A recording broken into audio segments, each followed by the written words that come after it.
Bapa, terima kasih untuk hari ini lagi kami akan mendengar, merenungkan firman Tuhan.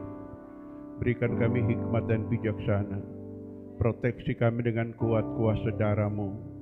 Kami berdoa memberkati semua orang yang mendengar firman Tuhan, baik onsite maupun online, dijamah, dilawat oleh Tuhan Yesus. Damai sejahtera Tuhan, berkat Tuhan, keajaiban, pengampunan dari Tuhan mengalir kepada semua orang. Diberkati kami dengan firman Tuhan yang hebat ini di dalam nama Tuhan Yesus. Haleluya. Amin. Silakan duduk kembali.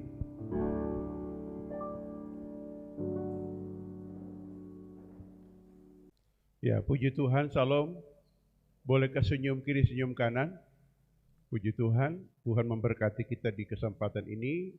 Mari kita baca firman Tuhan di dalam 2 Timotius pasal yang ke-3 di ayat 1 dan ayat yang ke-17.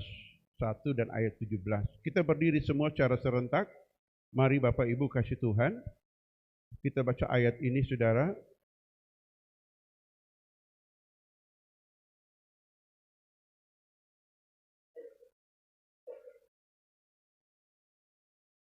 Kita baca 1, 2, 3. Ketahuilah bahwa pada hari-hari terakhir akan datang masa yang sukar.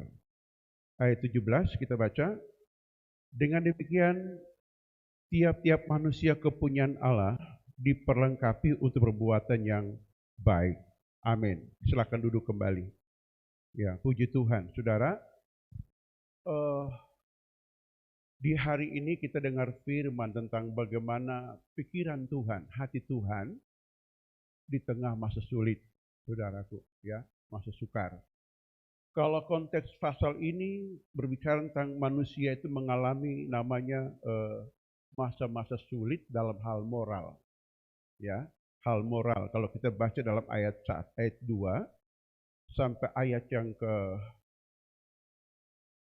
ayat yang kelima, itu hal moral, saudara, ya.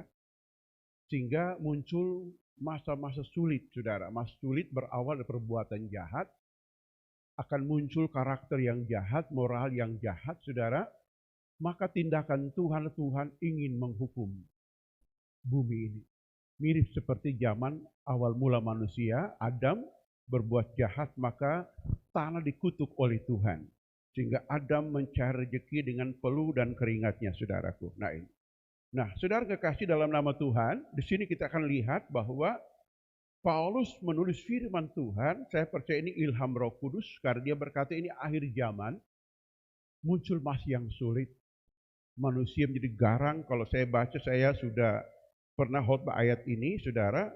Saya inventarisir yang terjadi di sini ada kurang lebih 25, saudara. 25 karakter yang jahat, ya. 25, ya. Dari manusia mencintai diri sendiri sampai terakhir adalah manusia menjadi bodoh. Nah, itu dari ayat 2 sampai ayat yang ke-6 tadi, saudara. Jadi kalau kita pelajari sini, muncul masa-masa yang sukar, dan di sini juga akibat dari kejahatan manusia, maka akan datang namanya bencana. Ya, bencana alam. Kita baru saja ini masa-masa pemulihan yang terjadi. Wali kota dengan timnya bekerja keras untuk menanggulangi masalah bencana yang terjadi di Kota Bitung ini. Di tanah longsor, semua akses jalan sudah mulai dibukakan, termasuk jalan tol yang longsor tertutup badan sebelah jalan. Ya, mereka sudah bekerja siang malam untuk termasuk aliran listrik di Pulau Lembe, saudara. Ya, saya lihat di siaran langsung. Wah, luar biasa kerja keras dari PLN, dari ya semua terkait, bahkan masyarakat, ya, baku Malendong, mereka bisa bekerja sehingga Lembe kembali terang, saudaraku. Karena tiang listrik pada roboh dan tanah, ya. Saya dengar laporan dari Bapak Wali Kota bahwa tinggal satu titik di Lembe yang belum terselesaikan. Nah, itu kita berdoa supaya tangan Tuhan yang ajaib menolong semuanya. Nah, di tengah masa yang sulit ini, saudara, bagaimana kita akan bersikap, saudara, ya? Bagaimana kita akan bersikap? Di sini disebutkan bahwa ada 5 sikap yang perlu kita miliki di tengah masa yang sulit, saudara. Sifat yang pertama di ayat yang ke-10, ayat yang ke-11 berkata bahwa kita melihat orang-orang dulu, pemimpin-pemimpin dulu, tokoh-tokoh iman yang dahulu, baik yang sudah meninggal maupun yang masih hidup, berbuat baik sekalipun masa sulit. Nah itu teladan.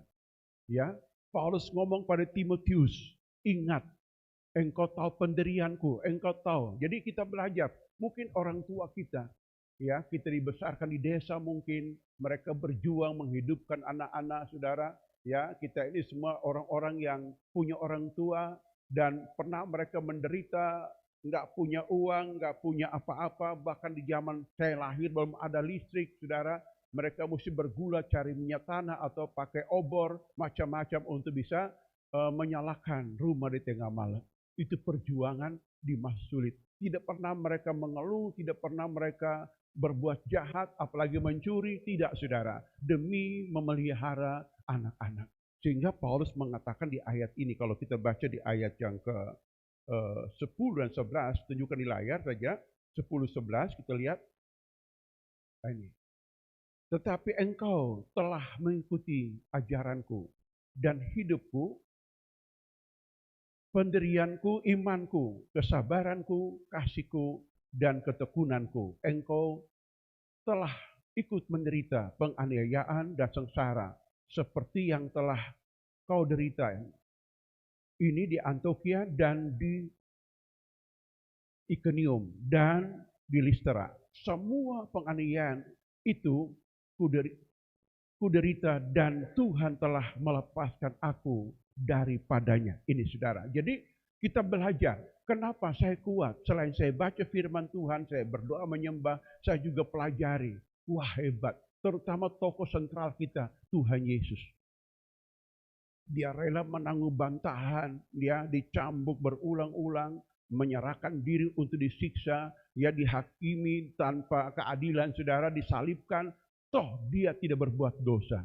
Itu teladan yang paling tinggi, yang paling kita hormati, yang paling kita ikuti. Maka dalam kesukaran apapun yang kita derita, kita bergumul sampai bercurah air mata, saudara, sampai kita kehilangan tenaga, mungkin kehabisan kesabaran, tetapi ada teladan yang kita tiru, yang kita ikuti di dalam hidup ini. Maka kita akan berkata, apapun yang terjadi, saya tetap percaya kepada Tuhan. Amin. Ini, saudara, ini poin yang pertama, saudaraku. Poin yang kedua adalah kita setia beribadah di ayat yang ke-12.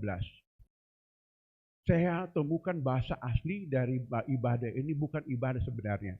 Hidup saleh. Hidup tidak cacat walaupun ada kesalahan. Nah, hidup beribadah.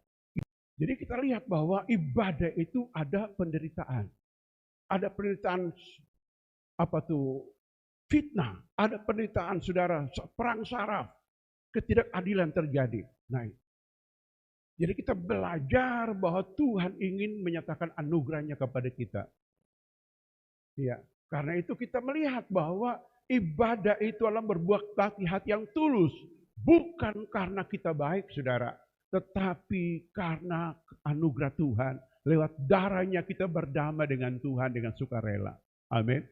Dengan sukar kita berdamai. Semua kita orang kotor, semua kita orang jahat. Tapi kita diselamatkan bukan karena perbuatan kita, karena kita mendengar firman bahwa Tuhan memanggil kita. Kita responi panggilan Tuhan itu, maka kita selamatkan dengan iman. Firman itu yang membenarkan kita, menguduskan kita, saudara. Amin. Membuat kita beribadah kepada Tuhan. Saudara, memang dalam hal ini, dalam aniaya, ada yang aniaya fisik itu nyata-nyata, dipukul babak belur, mungkin dibunuh, ditembak, kayak di dalam kisah martir murid-murid Tuhan, Andreas murid Yesus, saudara tahu, ya, disalibkan, ya disiksa begitu rupa, saudara. Bahkan Petrus disalibkan kepala ke bumi, kaki ke langit, saudaraku. Disalibkan terbalik di Roma sana, saudara. Ya, saudara, dia mati dengan cara yang sangat sadis. Bahkan terlihat lebih terkutuk dari kematian siapapun, saudara. Nathaniel dikuliti hidup-hidup, dia orang kuliti sapi dan kambing, saudara. Dikuliti hidup-hidup, saudara. Itu martir-martir. untuk merubah keadaan jahat. Memang saudara, orang mengalami aniaya psikis, dihina, dijelekan, difitnah habis-habisan saudara. Itu aniaya psikis atau jiwa, perasaan. Dianiaya, dituding, difitnah, diputar balik fakta. Nah saudara, ada orang aniaya fisik yang luar biasa, termasuk Tuhan Yesus yang baru kita rayakan kemarin. Hari Jumat Agung saudara. Disiksa tanpa batas, dicambok lebih dari 40 kali. Saudara, maka kata Pilatus berkata, lihatlah manusia yang berdosa. Dia taruh sebagai tanda Indri, ya, Isa Nazaret Raja Israel. Inilah raja orang Yahudi, saudara. Dan dia cuci tangan. Dia berkata, dalam pengadilan ini aku tidak bersalah. Ngono yang tanggung jawab. Dan orang Yahudi berteriak, biarlah kami dan anak cucu kami menanggung darahnya. Saudara lihat, ya, kekejian di bumi yang terjadi. Tapi Tuhan hanya berdoa, Bapa ampuni mereka, karena mereka tidak tahu apa yang mereka perbuat. Nah ini saudara, ini saudaraku. Jadi kalau kita pelajari di sini saudara, memang untuk merubah dunia ini, selain pertama kita ikut teladan, yang kedua, orang mesti berbakti kepada Tuhan. Kita berubah dulu. Kita nggak bisa berbuat banyak hal yang luar biasa. Selain kita bawa hidup kita kepada Tuhan. Tuhan, ini hidupku, robah sesuai dengan rencanamu. Itu ibadah saudara. Berbakti kepada Tuhan. Menyerah total kepada Tuhan. Menyembah Dia. Dan Dia akan mengubah hidup kita saudara. Ada waktu. Kita mengalami himpitan yang sangat luar biasa. Tetapi dalam ibadah model itu, ada karakter yang baik akan muncul dari batin kita. Amin. Ada ketekunan muncul, ada kebajikan muncul, saudara. Ya, kenapa survei membuktikan orang-orang yatim piatu, orang-orang perantau, orang-orang diberlakukan tidak adil, karakter lebih bagus, lebih baik, lebih cepat daripada orang-orang yang punya hidupnya nyaman, saudara. Karena dalam kesukaran itulah mereka memperbaiki sikap, tingkah laku dari yang buruk menjadi yang baik, saudara. Dalam proses rencana Tuhan. Ini sama dengan seperti masa sulit, saudara. Kita nggak tuntut banyak orang. Tiru hidup orang lain, tidak boleh. Kita tiru hidup Yesus, saudara. Amin. Menjadi penyembah Tuhan. Kita punya pengharapan. Tuhan, robah aku serupa segambar denganmu. Karena Alkitab mengatakan, kitab Mazmur, kita akan serupa seperti apa yang kita sembah. Kalau kita menyembah Tuhan, kita serupa seperti Tuhan yang kita sembah. Bilang amin. Saya beri contoh begini. Kalau orang makan di rumah, orang beda makan restoran, apalagi di muka kita pejabat yang terhormat. Beda. Satu meja makan umpamanya, teramus cara pegang ya, senduknya seperti apa, ya, jarak perut dengan meja seperti apa, diatur demikian rupa, ya, kunyahnya berapa kali, buka mulut berapa lebar, diatur semua, saudara. Nah itu. Beda di rumah, maka mau angkat kaki dua-dua silakan, rumah sendiri. Begitupun kita menyembah Tuhan, saudara. Kita menyembah Tuhan bukan dengan cara kita, tapi cara Alkitab. Alkitab mengajarkan, ya, menyembah Tuhan dengan gemetar, cium kakinya dengan gemetar. Hai hakim dunia. Itu ya, Mazmur pasal yang kedua, ayat yang ke-11, saudara. Ia mengatakan, hai hakim dunia, beribadah kepada Tuhan dengan gemetar. Ciumlah kakinya, saudara. Ini disebutkan bahwa kita diajar untuk menjadi pengubah dunia, saudara. Ya, contoh di Alkitab, saudara tahu Gideon. Saya suka kisah Gideon ini, saudara. Ya, di masa sulit, dijajah oleh suku Midian. Siapa Midian ini? Salah satu anak Abraham, saudara. Yang dinubuatkan oleh Nabi Yesaya dalam Yesaya 60. Midian akan datang membawa emas, saudaraku. Ya, para penambang emas itu suku Midian, anak Abraham dari ibunya Keturah. Abraham punya anak ada 8 orang. Ya, yang 2 viral, Ismail dan Ishak, itu viral sekali. Ya, menjadi buah bibir orang-orang di mana-mana. Ismail dan Ishak itu viral, saudara. Yang 6-nya kurang viral. Tapi mereka jadi berkati oleh Abraham, saudaraku. Ya, mereka berkat kekayaan bangsa-bangsa. Itu diberikan, dikelola oleh mereka ini, saudara. Dan dalam nubuat Nabi Yesaya bahwa orang-orang akan datang menyamarakan rumah keagungan Tuhan, membawa kekayaan untuk keagungan rumah Tuhan, saudaraku. Nah ini, Di zaman hakim-hakim ini, saudara tahu, kelaparan 7 tahun lamanya. 7 tahun. Itu, ya akibatnya apa saudara tahu? Yang meninggalkan Bethlehem itu Naomi dan juga keluarganya semua meninggalkan. Mereka pergi ke Moab untuk menumpang hidup, menumpang cari nafkah di sana. Tanpa sekalipun bangun mezbah di Moab, saudara. Itu berbahaya. Nah, saya ulangi lagi, di masa sulit kalau kita lupa beribadah, lupa menyembah Tuhan, itu sama dengan sudah jatuh ketiban tangga, saudara. Kita nggak punya kekuatan. Jangankan orang, contoh Yohanes Pembaptis di Alkitab. Saudara tahu kenapa Yohanes Pembaptis mati dipancung di waktu ulang tahunnya Herodes? Saudara tahu, dia kehilangan kekuatan di masa sulit. Dia mengeluh, dia ragu tentang ketuhanan Yesus, saudara.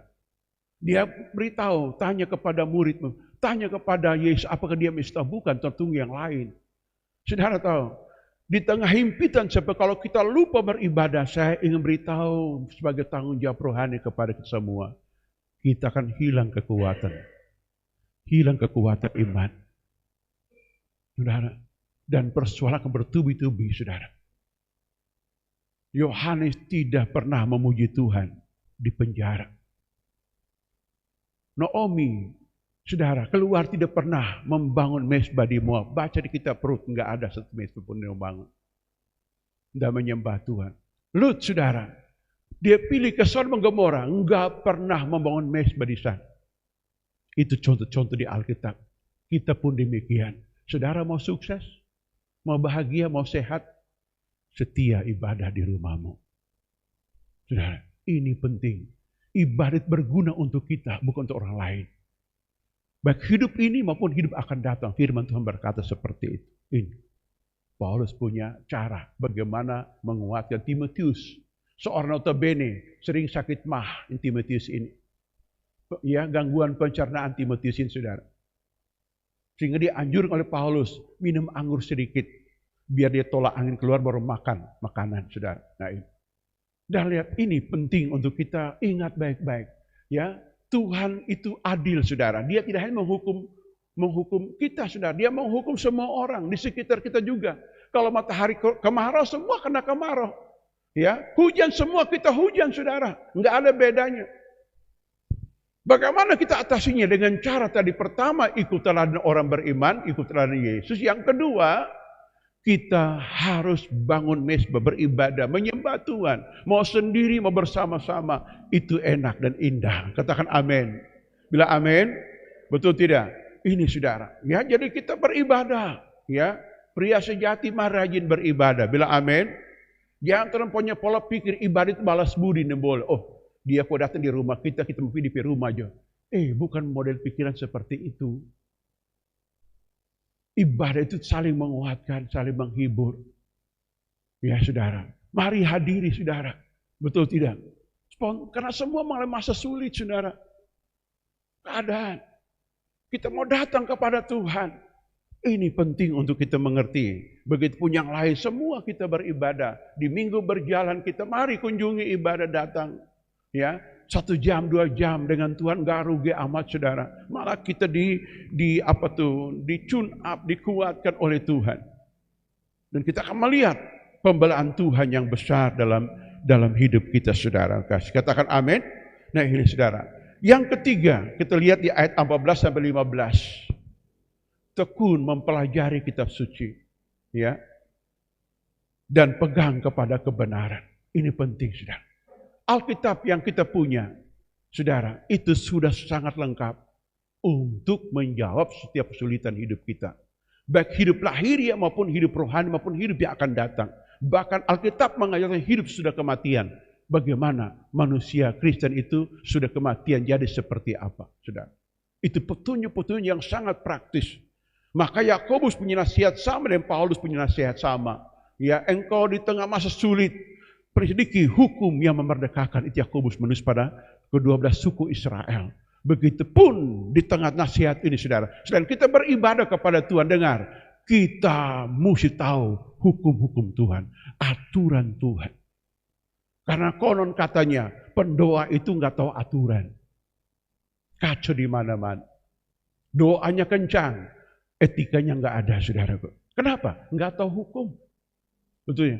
Orang dalam dosa bagaimana dia tahu aturan? Nggak bisa, saudara. Waktu kita kenal Tuhan itu, saudara, kita beribadah kepada Tuhan, kita sedikit hukum ini mengatur seperti apa. Termasuk Alkitab mengatur pola makan, saudara. Pola tidur, saudaraku. Pola kerja, Alkitab mengatur semuanya. Namun diacak di kitab suci ini, 66 itu diacak, saudara. Ya, tidak teratur, tidak punya topik, saudara. Makanya kalau kita baca satu konteks, saya beri contoh begini. Dalam Matius 24, Yesus berkata begini, kedatangan anak manusia semua orang nggak tahu, hanya Bapa yang tahu. Ya, anak manusia pun nggak tahu, lalu difitnah, dituduh oleh agama lain. Yesus bukan Tuhan tuh. Lihat, kedatangan Tuhan dia nggak tahu. Nah itu kan tertulis begitu di Matius pasal 24 ayat 26. Ya, saudara. Lalu itu muncul, oh ya betul, Yesus bukan Tuhan. Lihat kedatangannya dia nggak tahu, hanya Bapa yang tahu. Saudara lihat. Tapi kalau kita pelajari, apa konteksnya kisah itu? Konteksnya tentang kewaspadaan. Dia berkata begini, jangan kamu hidup seperti zaman Nuh. Zaman Lut kawin mengawinkan, murka Tuhan atas semuanya kelabakan. Iya toh, mesti berjaga-jaga. Ini kemarin ada acara pasca ini, Perwil Kota Bitung, pejabat GBI, ada permainan yang bagus yang ditonton oleh DD ini. Yes, no. Iya toh, yes, no, begitu. Jadi orang mau menang gak tenang hidupnya, belum ngomong dia sudah bergerak, kalah, begitu. Nah begitu pun kita, saudara kasih, ya. Kita pelajari kitab suci. Konteksnya apa? Tuhan ngomong tentang kewaspadaan. Itu begitu.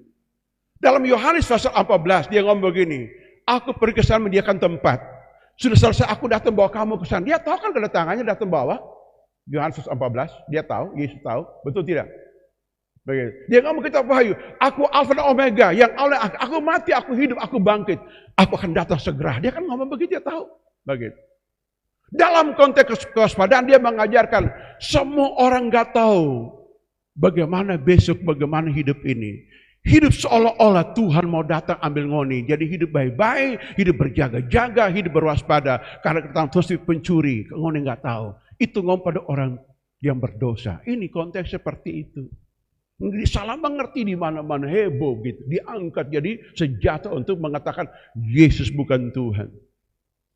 Ini orang belajar di mana, di buku gerbang sekolah atau di perpustakaan, saudara. Nah itu dia. Ini perlu, saudara.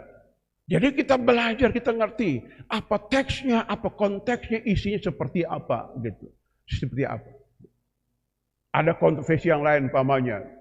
Di Injil mengatakan Yesus masuk ke Yeriko, Yesus keluar. Mana yang betul ini? Menyembuhkan Bartimeus.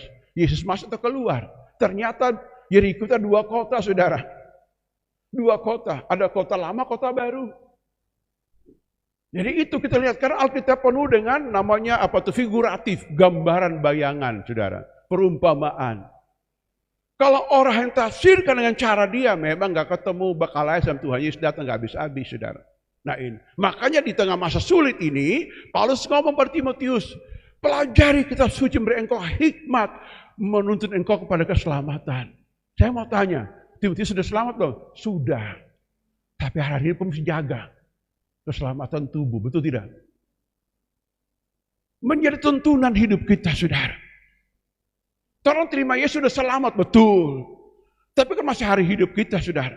Jangan kita ambil keputusan yang salah, begitu. Ke Abraham, paman, contoh. Dipanggil, Kejadian pasal 12, ayat 1 sampai ayat yang ke-9. Setia sekali bangun mesbah, saudara.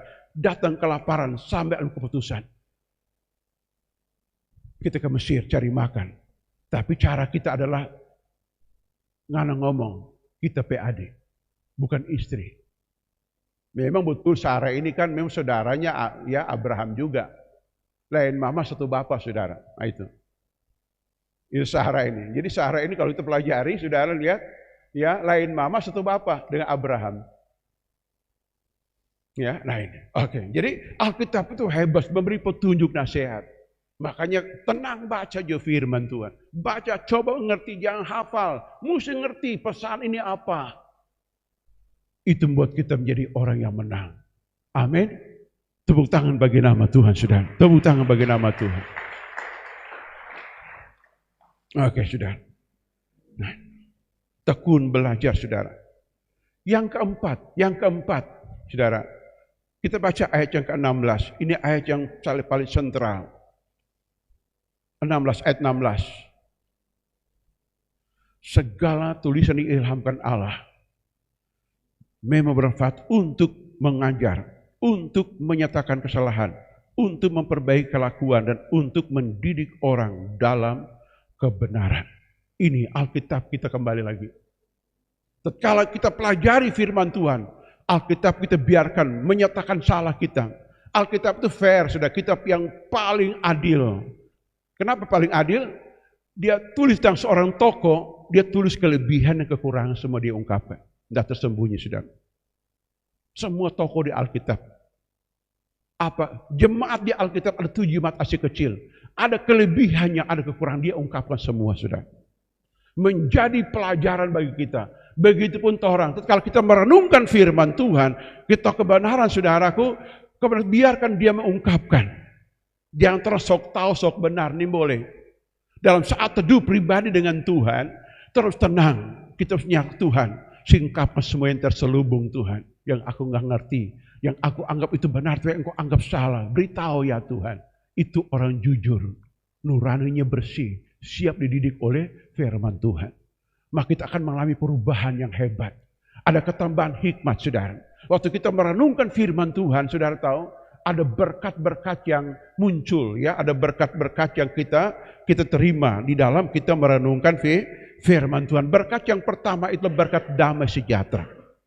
Yang kedua berkat hikmat dan bijaksana, saudaraku. Yang ketiga berkat pengetahuan. Yang keempat berkat kekuatan untuk mengatasi pencobaan. Ya, yang kelima, saudara, berkat untuk mengalahkan dosa, saudara. Yang keenam, berkat hikmat menuntun jalan hidup kita. Dan berkat yang ketujuh, saudara, menyembuhkan hidup kita. Firman itu menyembuhkan tubuh kita. Amin. Bahkan berkat ke-8, menyelesaikan konflik batin dalam hidup kita. Hebat firman Tuhan, saudara. Hebat. Karena firman itu pedang bermata dua. Ibrani 4 ayat 12. Menusuk amat dalam. Tulang sumsum, roh jiwa dipisahkan, saudara. Itu firman. Memberi petunjuk kepada kita. Hebat sekali. Jadi firman itu mendidik orang. Ya, memang didikan gak enak, saudara. Wah, waktu dididik Tuhan, aduh gak enak. Semua cita-cita, kebiasaan kita mesti tertinggalkan semua. Saya beri contoh begini. Nubuat Nabi Yehezkel, nubuat Nabi Yeremia tentang hati baru. Dan Tuhan tulis firman di akal budi dalam Yeremia 31 dan Yehezkel 36, saudara. Itu perjanjian pembaharuan. Tuhan bilang begini, aku akan berikan padamu hati yang baru, roh yang baru, hati yang taat pada hukum Tuhan. Itu terjadi pada zaman Nehemia, keluar Babilonia, saudara. Mereka keluar. Setelah Nehemia meninggal, barang itu hilang lagi, saudara. Muncul lagi di zaman Yohanes Pembaptis, saudaraku. Sampai gereja mula-mula. Hati baru, saudara. Tenggelam lagi, saudaraku. Di zaman akhir ini, yang zaman orang, dia muncul lagi. Pesan itu, saudara. Kenapa? Kebiasaan lama kita bawa. Karena waktu manusia jatuh dalam dosa, perhatikan baik-baik. Nama kita diubah oleh setan. Cara makan dirubah oleh setan. Ya, saudara. Cara bicara dirubah oleh setan. Saudara lihat Daniel dan teman-teman, nama mereka diganti semua, saudara, diganti. Pola makan diganti, mesti makan makanan raja, saudara, diganti semua. Makan orang benar beda orang dunia, saudara. Orang dunia punya pola makan rakus gelojo, saudaraku. Apa yang dimakan? Yang penting kenyang, yang penting perut kembung. Dia picas keringat, udah mantap itu. Orang anak Tuhan bukan seperti itu pola makan. Saudara baca dalam Alkitab, ya Simson dan Yohanes Pembaptis punya pola makan diatur oleh firman. Langsung malaikat sampaikan. Ya, kalau engkau jadi pendoa syafaat, tidak boleh banyak makan gorengan. Khotbah ngomong 1 jam langsung faro. Ini langsung teriritasi. Harus banyak minum madu. Istri Yohanes Pembaptis. Supaya kuat kerongkongan. Kau yang singar, suka berkhotbah. Supaya jangan cepat faro. Minum madu, beli botol, 1 botol tarik. Pagi hari 2 leper. Campur air langsung, tarik mulu. Itu kekuatan. Itu makanan orang kudus di Alkitab.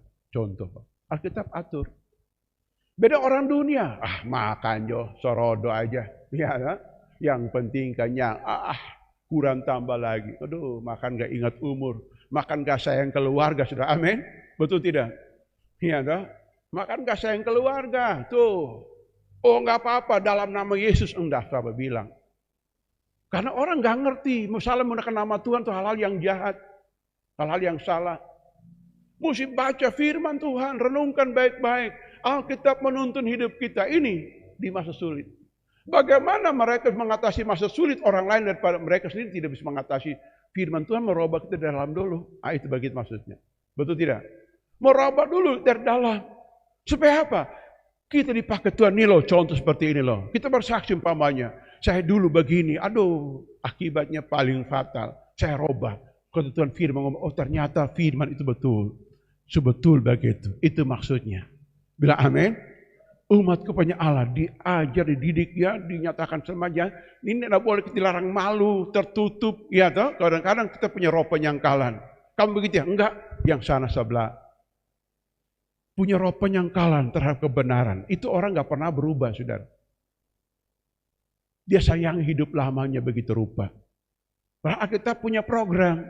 Engkau diberikan hati yang baru. Ya, roh yang baru. Engkau beri hati yang taat pada hukum-hukum Tuhan, aturan Tuhan. Baru kita jadi berkat pada orang lain. Ini, ya, poin yang keempat ini. Ya, firman Tuhan mendidik, mengajar, mengatakan kesalahan. Amin. Lalu yang keempat, yang terakhir adalah menjadi umat Allah yang selalu berbuat baik. Halo, selalu berbuat baik. Menolong yang susah, menolong yang kena musibah, saudara. Ya, menolong yang putus asa, melayani yang lemah, melayani yang sakit, saudara. Ini semangatnya tinggi untuk berbuat baik. Kenapa? Karena hidup sudah nggak ada beban, sudah nggak ada beban pikiran, sudah nggak ada beban ini dan itu, saudara. Ini hanya setia berbuat baik. Wah, aku ingin berbuat baik. Kenapa? Karena Tuhan sudah berbuat baik kepadaku. Ini, saudara. Coba kita bahas konsepin dalam mas. Ya, 1 Petrus pasal 2. 1 Petrus pasal 2 ayat yang ketiga. Ayat yang ketiga. Lihat. 1 Petrus 2 ayat yang ketiga disebutkan bahwa 1 Petrus pasal 2 ayat yang ketiga. Semua baca 3 mulai. Jika kamu benar-benar telah mengecap kebaikan Tuhan. Lihat. Tatkala kita mulai hukum yang mengubah hidup kita, dengar. Semua kebaikan Tuhan dicurahkan kepada kita. Di ayat 1 dan 2 berkata, berubah, tinggalkan yang jahat. Itu ayat 1, saudara. Yang kedua, bertumbuh kayak bayi yang suka susu yang murni. Dan ayat yang ketiga, kebaikan Tuhan diberikan. Kita kecap kebaikan Tuhan. Aduh, enak sekali iring Tuhan. Awal saya pikir iring Tuhan itu, tengah mati, susah, buang waktu. Paling begitu-begitu. Itu orang yang hanya lahir ya, saudara. Tapi kalau kita mengalami perjumpaan pribadi dengan Tuhan, hukumnya kita terima dengan lapang dada berkat Tuhan. Itu saya yang salah, engkau yang betul. Beri aku kesempatan memperbaiki, saudara. Firman Tuhan merombak pola hidup kita. Katakan amin. Amin, saudara. Amin. Ini, saudara. Hebat. Sehingga kita mampu berbuat baik. Kenapa? Karena Tuhan sudah mengecap kebaikan Tuhan. Karena jangan biarkan sakit hati menjadi raja, menjadi Tuhan kita. Tuhan ini hamba Tuhan. Bilang engkau hamba kebenaran. Ayo. Bukan hamba buah-buah daging. Tidak. Engkau disakiti. Engkau dikecewakan. Mari. Serahkan kepada Tuhan menghakimi dengan benar. Amin. Amin. Ya, mungkin di antara jemaat yang sakit hati orang yang tadi saya ngomong tadi, si Anugerah Tombeng, mungkin nama samaran tadi. Yang komen miring-miring. Sekalipun kau beribadah akan masuk surga. Mungkin juga ada begitu. Lepaskan pengampunan. Dan kita nggak usah balas. Nggak usah balas. Nggak usah membuat jahat dalam perkataan. Dalam status sosmed nggak perlu tulis apa-apa untuk orang itu. Nggak perlu. Karena Tuhan Maha Bijaksana. Menghukum dengan adil. Saudara. Amin. Karena Alkitab mengajarkan. Orang yang menyakiti kita. Pasti dihukum Tuhan. Saudara. Pasti, nggak ada. Itu pasti dihukum Tuhan. Pembalasan hak Tuhan, saudara. Tugas kita ketemu Tuhan. Memang kita punya banyak problem masa lalu. Yes, kita nggak boleh menyangkal. Tapi iring Tuhan, itu kesempatan memperbaiki yang kurang, yang salah. Dan kita punya komitmen. Saya selanjutnya mau hidup berbuat baik, berbuat benar kepada orang lain. Tepuk tangan bagi nama Tuhan kita. Tepuk tangan, saudara. Ini perlu, saudara. Sehingga kita menikmati berkat hidup kita yang baik. Terus akan mengerti, wow, ternyata iring Tuhan tuh indah. Ingat lagu Indah Rencanamu? Ada satu syair mengatakan, dulu ku tak tahu Tuhan. Sambung. Itu. Kebodohan kita nggak tahu apa-apa. Kita hidup berat sekali, saudara. Tapi dia buat jawaban lagi. Tapi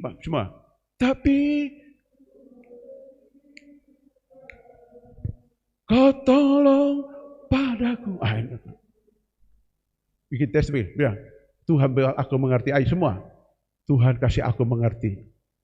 Amin. Amin. Tuhan tolong 4 orang. Halo. Ini sudah, Tuhan tolong. Tapi ku mengerti sekarang. Semua sambung. Kau tolong padaku. Ini akan. Orang bodoh membesar-besarkan kebodohannya. Orang cerdas membuka hati. Ingin dilatih lagi. Amin. Mau jadi orang pandai? Mau jadi orang pandai, saudara? Beri dirimu terus belajar dan berlatih. Tuhan akan menolong kita. Ini, saudara. Amin. Tuhan pasti tolong kita, saudara. Lagi. Kita kuliah, itu hanya cara belajar metode saja, saudara. Bagaimana menemukan suatu ilmu. Dan setiap serata, saudara. Sesudah tamat, sudah wisuda, bukan berhenti belajar, justru harus rajin belajar. Karena di dalam bangku kuliah, bangku pendidikan, belum banyak yang orang tahu.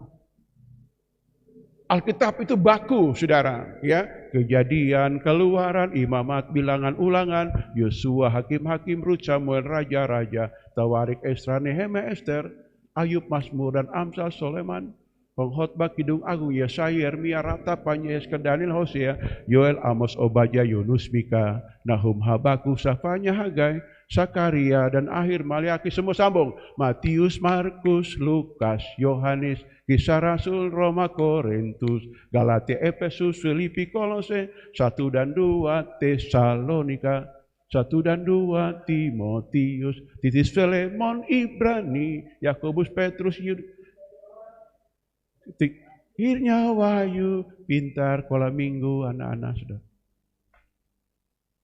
Tapi dengar baik, 66 kitab itu orang nggak tahu isinya pesan seperti apa. Karena Alkitab kaya dengan hikmat dan pengertian. Betul tidak? Iya toh?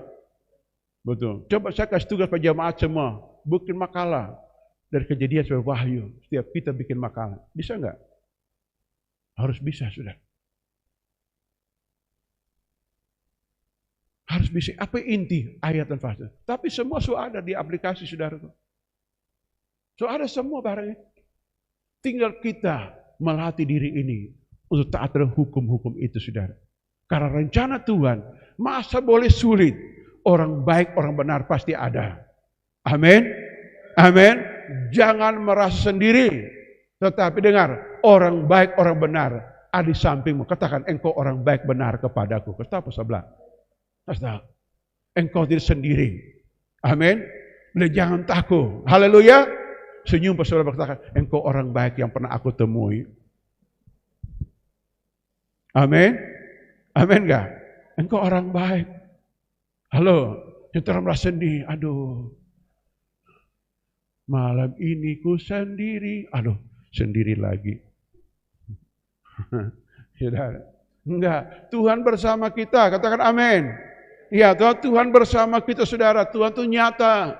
Bukan abstrak, nyata di hadapan kita. Yang sangat nyata itu kitab sucinya, sangat nyata. Disuruh oleh Tuhan 40 orang yang pilihan Tuhan. Dari abad ke abad, 40 orang menulis Alkitab saudara. Dari Musa sampai kepada Yohanes di Pulau Patmos. 40 orang, 40 tokoh menulis kitab suci. Varian waktunya berbeda, saudara. Jauh, tapi klop, saudara. Tujuannya apa? Menjadi petunjuk manual untuk jalan hidup kita. Tujuannya. Saudara lihat, orang dulu tulis, nggak pakai laptop, nggak pakai HP, pakai tangan, saudara. Bukan di kertas, di batu, di kulit kayu, dan sebagainya. Di zaman ke zaman seperti itu. Mereka dengan hikmat Tuhan, dengan tuntunan Tuhan, mereka sembunyikan tulisan dalam guci. Dan ditemukan para arkeolog, saudara. Temukan kitab suci. Tujuannya apa? Manusia hidup tanpa petunjuk, sulit hidup. Tetapi yang paling sedih adalah Alkitab sudah bagus. Manusia malas membacanya. Itu hidupnya paling mengerikan. Stop sebelah, kita mau rajin baca Alkitab. Walaupun satu hari satu ayat. Amin. Amin. Satu hari satu ayat. Saya sampai ngerti sekali pesan itu. Baca konteksnya dan teksnya seperti apa. Jangan dicomot-comot pesannya. Nanti tafsirnya salah. Begitu. Jadi kita belajar, kita ngerti bahwa Tuhan itu baik. Dia mengasihi kita. Kesimpulan kita begini saudara. Kesimpulan yang pertama. Setiap musim itu ada tokoh, ada orangnya. Amin. Amin. Setiap tokoh ada musimnya. Sekarang engkaulah musim ini. Katakan amin. Orang semua mengatas misalnya di musim orang hidup ini. Jangan renung, masa lalu boleh bagus. Enggak, sekarang. Ya, setiap tokoh ada musim, setiap musim ada tokohnya, saudara. Ya, yang kedua, jika Tuhan mengizinkan kita menghadapi kesukaran, jangan langsung jatuh dalam dosa. Kita punya Tuhan, kita punya kitab suci, kita punya teladan Tuhan Yesus, teladan tokoh-tokoh iman, bapak-bapak rohani, orang-orang yang kita hormati, yang hidup benar dari waktu ke waktu. Ikuti teladan mereka, minimal orang tua kita mungkin. Kalau mereka bukan orang benar, tidak apa-apa. Mari belajar hidup benar. Amin. Yang ketiga, saudara, beri diri kita, latih beribadah. Ibadah itu ada berkat yang orang peroleh dari Tuhan. Amin. Itu luar biasa, saudara. Betul. Ibadah itu menghadirkan Tuhan. Tuhan berkenan hadir dalam ibadah kita. Dan dia dapat memberi petunjuk. Mungkin dia marah kepada kita, bikin dosa. Langsung bertobat, respon cara bertobat. Tuhan langsung sayang, saudara. Alkitab mengajarkan, barang siapa mengakui kesalahannya dan meninggalkannya, disayang oleh Tuhan. Disayang oleh Tuhan. Dalam kitab Amsal, saudara. Barang siapa menyembunyikan pelanggar, dia tidak akan beruntung, saudara. Mari, beritahukan Tuhan. Ini kita salah. Aduh, anak lebih kepala sakit.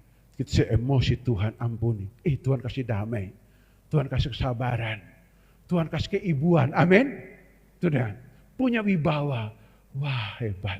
Dulu dia kasar. Ngana. Oh, sekarang sebelumnya. Salam, damai, sejahtera. Ngomong ada berkat. Amin. Betul tidak? Ya, toh? Ya. Jangan di rumah tangga itu ibu atau istri yang anak-anak, yang mama dan anak-anak kayak kerusuhan. Sudah.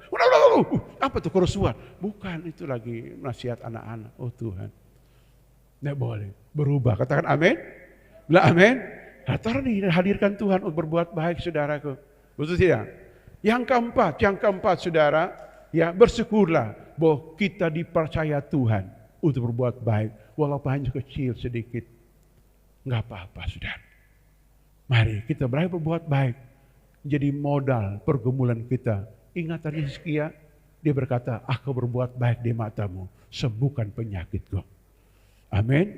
Perwira Kapernaum, Tuan Yahudi berkata, engkau layak menolong dia karena dia berbuat baik kepada kami. Cornelius berbuat baik, dia didengar doanya, saudara. Berbuat baik itu upahnya datang kepada orang yang berbuat baik. Sehingga suatu pepatah mengatakan begini, Jika kita berbuat baik, kebaikan itu akan datang kepadamu. Amin. Saya ulangi, jika kita berbuat baik, kebaikan itu akan datang kepadamu. Amin. Mari hari ini kita renungkan firman ini. Tuhan memberkati kita. Amin. Ternyata menyembah Tuhan yang baik. Ku cinta Kau lebih dari semua yang ku ingin di hidupku, di hatiku Kau yang terindah, Kau ku jaga hatiku. Inilah hidupku Tuhan, ku persembahkan dunia karena namamu. Ku ingin engkau tahu, ku cinta padamu. Lagi ku cinta Kau, ku cinta Kau lebih dari semua yang ku ingin di hidupku, di hatiku Kau yang terindah, Kau ku jaga hatiku. Inilah hidupku Tuhan, ku persembahkan dunia karena namamu. Ku ingin engkau tahu, ku cinta padamu.